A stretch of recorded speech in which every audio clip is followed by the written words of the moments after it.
guys, and welcome back to NHL News Recap, and the last NHL News Recap before the NHL season officially starts. We got a lot to talk about here regarding Elias Pettersson, and some bad news with a potential contract extension, some major talk with Josh Noris, his future in Ottawa, what it looks like right now with his injury troubles, as well as huge contract extensions with the Jets, Dahlin, and more. We're going to be breaking down every single major topic in the NHL right now that you need to know about, so make sure you watch till the end for all of the news, folks, and hit that subscribe button if you're new for more hockey content just like this and more news recaps all throughout the year. Now, we got a lot to talk about today, so let's first get into the Elias Pettersson contract situation, which just came out of nowhere and honestly might become one of the biggest stories in the NHL over the next year. It could get that serious. When we look at Pettersson's situation regarding him and the Canucks, it's pretty interesting because he makes $7.3 million for this year and will be an RFA next season. But in a lot of ways with Pettersson, it seems like there's been a lot of kind of neglect to a contract extension, kind of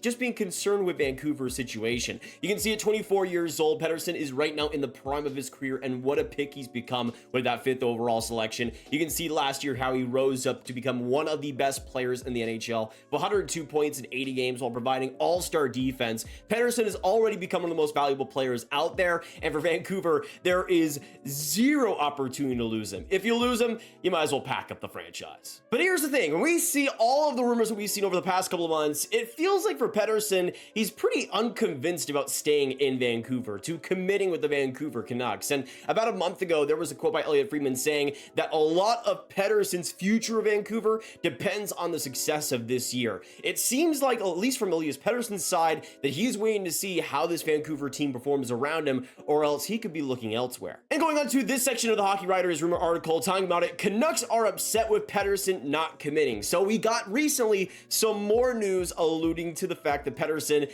isn't really in the best position to extend. Elliotte Friedman reports a significant development in the Canucks' stance on Pettersson's future. Pettersson, the talented forward, recently expressed hesitance about a long-term commitment due to uncertainties about the team's competitiveness. While the Canucks initially seemed eager to secure him with a substantial deal, Pettersson's reservations have made them reconsider. So it's not just Pettersson, but also Vancouver kind of being in a weird spot, not really knowing if they want to extend him, which, I mean, why wouldn't you if you could? But Vancouver's being real weird right now. But as you can see from this part, as per Friedman, the organization is now taking a cautious approach, possibly reevaluating its plans in light of Pettersson's stance. This shift in narrative indicates the team's concern about retaining their star player, and they might have developed a sour taste for what they see as rejection. Since Pettersson came out and said, "I'm not sure yet," I think the Canucks also have kind of indicated, you know what, we're not sure either. Because if there's any doubt that Pettersson wants to make a commitment, I'm not convinced that they want to make a commitment. So this will be a fascinating development. So that is really interesting when we consider everything involved here. We already knew Pettersson's reluctance, but now Vancouver might be going the other way as well. So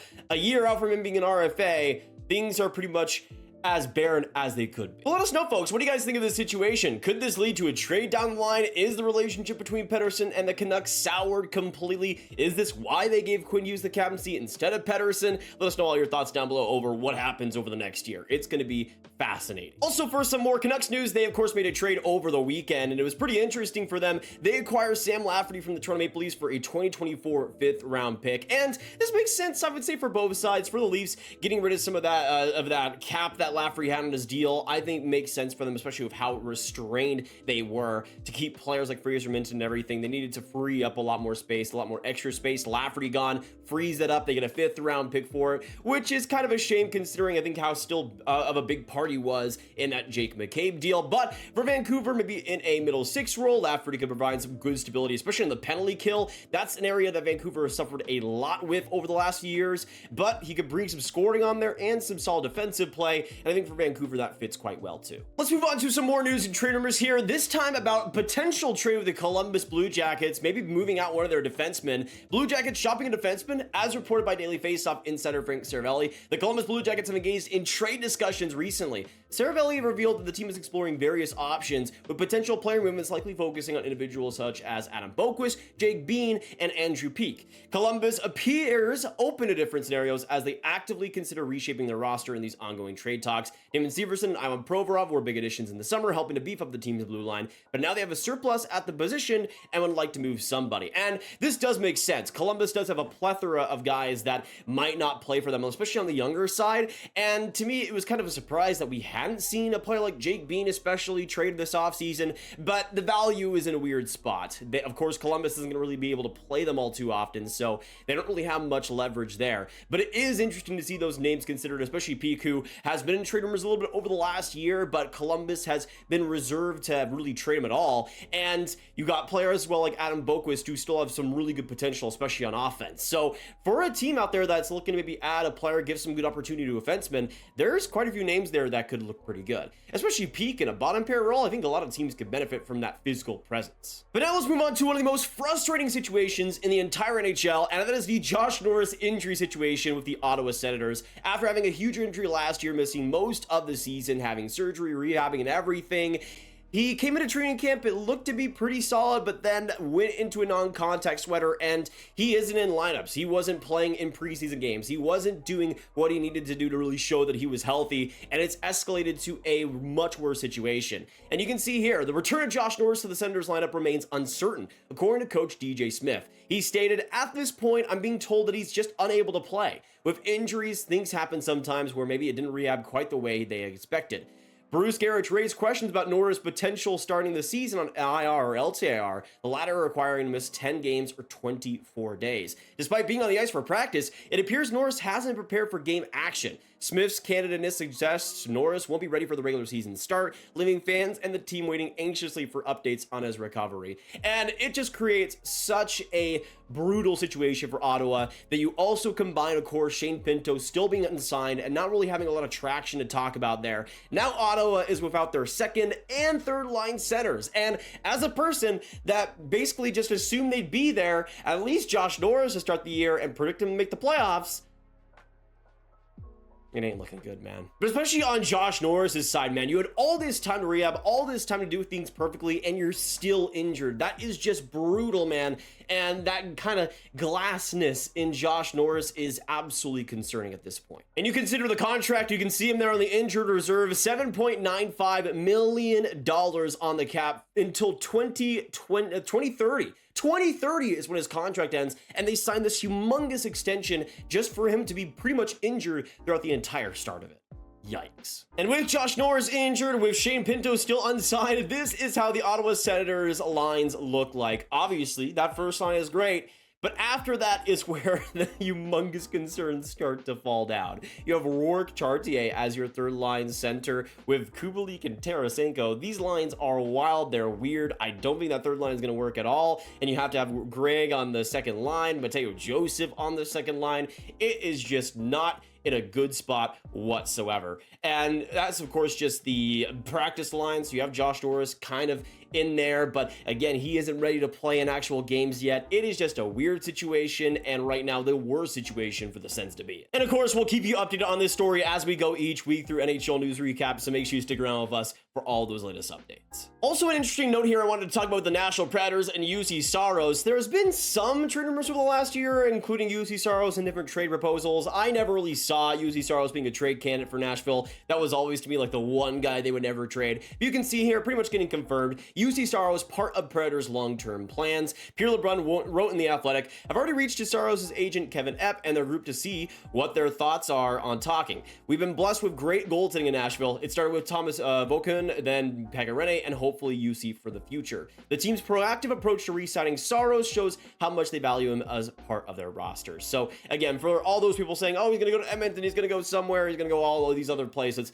no, Saros will be a Pred probably for life, just like Pekka Rinne was. Also, some interesting news on the Sam Lafferty trade we saw and we talked about earlier. Apparently, the Oilers were also interested. Elliotte Friedman pointed out that Marcus Niemelainen's injury forced the Oilers to do some things in the waiver wire they didn't want to do. He notes that the waiver situation got a bit fouled up. He said one of the moves the Oilers were looking at that might have affected by all their waiver stuff was trading for Sam Lafferty. I do think the Oilers were one of the teams that talked about the least about Sam Lafferty. He asked that they had interest in Lafferty going back to last season, but they obviously couldn't work out a deal. And I would expect, again, for cap reasons, they couldn't find a way to make Sam Lafferty work, but he would have been really fascinating on that Oilers team as a bottom six penalty killer. Really fascinating there, but of course, Vancouver ends up landing him. Now, of course, let's go through some of the big extension news we saw over the week with quite a few huge players getting extended. The first big one was Rasmus Dahlin signed to an $88 million extension. The Sabres secured defenseman Rasmus Dahlin for a long term, finalizing an 8-year deal worth $11 million per season. And this deal is fascinating because I think a lot of the talk around Dahlin was him getting, again, asking for around 10.5, 11 million. The Sabres wanting him to go around 9.5, and a huge battle there. It seemed like even a week ago, they weren't really close to an extension at all, but it seems like the Sabres have buckled and have given him $11 million per, which if he continues to play like he did last year, which is probably the case, I could absolutely see this deal being worth it. But especially when you compare to players like Cale Makar making still a lot less than him, it is definitely fascinating. The Sabres have saved a lot of money on recent deals though, so they can afford to give Dahlin this mega deal. And that's just the thing, the Sabres can afford to do this. The only one making money close to Dahlin's stratosphere after this year will be Jeff Skinner, still at $9 million, which is crazy even if he has performed over the past couple of years. You can see Tage Thompson making 7.1, Dylan Cousins making 7.1. You got players on the defense, well, like Samuelson making 4.2. And to me, for Buffalo, it's a really interesting deal. It gives them, of course, Dahlin locked down, which is the most important thing. But it is interesting how they were talking about 9.5 so long ago, and now it's all the way back up to 11. I mean, if you're Dahlin, though, you've proved your worth already and deserve a deal like this. And with Dahlin at 23 years old, you're going to lock him up for all of that prime, and that's exactly what Buffalo is getting here. You can see what he was able to do last year, 73 points in 78 games, while providing the best defense he has ever had in his career, which was one of the most important things, too, to really improve and really get better at. With Dahlin, last year was the culmination of all the work that he'd been putting in the years past, all the times where the inconsistencies start to arose. The perfect season for Dahlin started to really show. And hey, I think in the case of Buffalo, there could have been a chance where Dahlin has a same or even better season this year, and they might have to pay a little bit more extra. They might have to give him an Erik Karlsson type deal at $11.5 million. Right now, it puts him just behind that and tied with Drew Doughty in defenseman cap hits in the league. But for Dahlin, there's very few players out there better than him right now, and especially over that long term, more deserving of. But for Dahlin, this deal will take him until he's 31, and after that, he could probably still get a pretty good long-term deal. So for especially Dahlin, he made out like gangbusters here, and it's good to see him get paid. And then we got some big extension news here with the Winnipeg Jets specifically. Out of nowhere, I didn't really see any traction, any rumors, anything talking about a Hellebuyck and Scheifele deal getting done right at the same time. But the Jets announced out of nowhere that they have signed identical 7-year contracts with Hellebuyck and Scheifele at $8.5 million. What a bombshell by the Jets to just drop out of nowhere. But of course, over the last few months, we've been talking so often about a potential Hellebuyck trade, a potential Scheifele trade. Oh, could Scheifele go to Boston? Could Hellebuyck go to the Devils or the Oilers or all these different things? I mean, last NHL news recap, we talked about Hellebuyck being linked to the Oilers. That's how recent it was. But we didn't really hear anything until these deals were signed out of nowhere. And for both of these players, I mean, at least with the cap hits, good for them, especially for Connor Hellebuyck too. Getting this type of deal, that's massive. This is one of those situations where you can't really blame anybody for it. For Winnipeg, of course, a lot of their revenue depends on staying competitive, being in the playoff race, hopefully making the playoffs. And Scheifele and Hellebuyck keeping them around is huge for them, especially with how many players they've lost recently, just over the past 2 years. Keeping Scheifele and Hellebuyck for the long term is huge, and those are still two cornerstone pieces. Especially in Hellebuyck's case, he is still one of the best goaltenders out there, and still keeping him around for as long as they will. Not having the distraction of a potential trade is huge for this season especially, but of course, still for the next few years, he'll be one of the best at his position. It's just one of those things where I think for the Jets, I personally would go in a more rebuilding direction, but again, with how much they depend on that gate revenue and the interest there being in the team year in and year out, you can't really blame them for trying to stay competitive as much as they can. Even though I think they'll be still okay, maybe not good enough to make the playoffs, the Jets will be in the playoff race, and those two distractions getting erased are huge for them. Both Scheifele and Hellebuyck can completely focus on the season now, and that really changes a lot. Let us know, do you guys think the Scheifele Hellebuyck deals are overpayments? Would you have done it if you were Winnipeg? Let us know all your thoughts down below, because these deals will have huge ramifications for the team. That's going to be it for this week's NHL News Recap. Next week, we will have NHL games to talk about, real NHL games to talk about.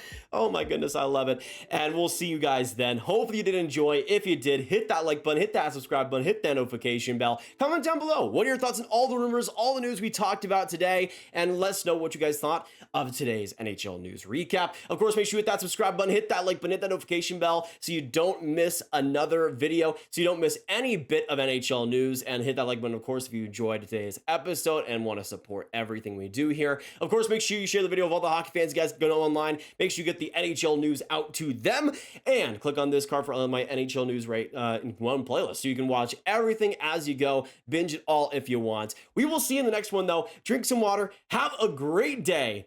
NHL season is upon us, folks. Let's freaking go. I will see you in the next one. Goodbye.